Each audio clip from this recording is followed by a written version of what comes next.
محمد صلاح من بعد مباراتي السنغال ما أقنعتنيش بأي هدف ليه.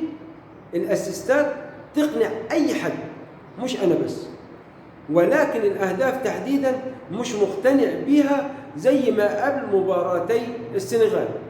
ودون ملهوش عندي غير معنيين أو احتمالين.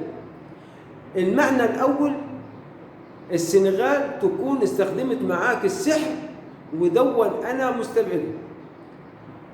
خلينا في المعنى الثاني أو الاحتمال الثاني، ساديو ماني يكون حفظ المدافعين طريقة لعبة، الضغط عليك بدون كرة، الضغط عليك عند استلام الكرة، زائد تحركاتك الهجومية تكون ازاي في الملعب. ودون واضح جدا من بعد مباراتي السنغال تغيير فكر المدافعين في الدوري الإنجليزي معاك، وكأنهم كانوا متابعين مباراتي السنغال.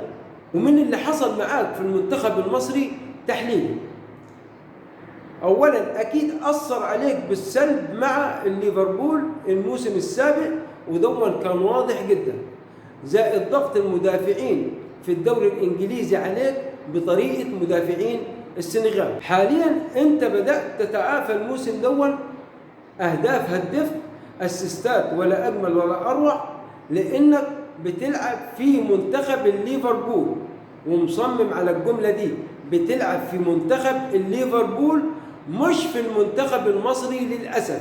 يعني محمد صلاح كان فريسة سهلة للسنغال مع المنتخب الوطني أو مع ضعف لعيبة المنتخب الوطني. خلينا في آخر مباراة لعبها صلاح في الدوري الإنجليزي أمام وولفرهامبتون، أسيستين ولا أجمل. وعلى فكرة الأسيست الثالث يحتسب تقديريا لمحمد صلاح. وهقول لك حاجة كمان، محمد صلاح ما جالكش إحساس إنك هتجيب الهدف الرابع أمام وولفرهامبتون لولا يورجن كلوب بدلك بنهاية المباراة؟ أتمنى من الله الفيديو ينال إعجابكم والاشتراك في القناة. من أسوان بحييكم.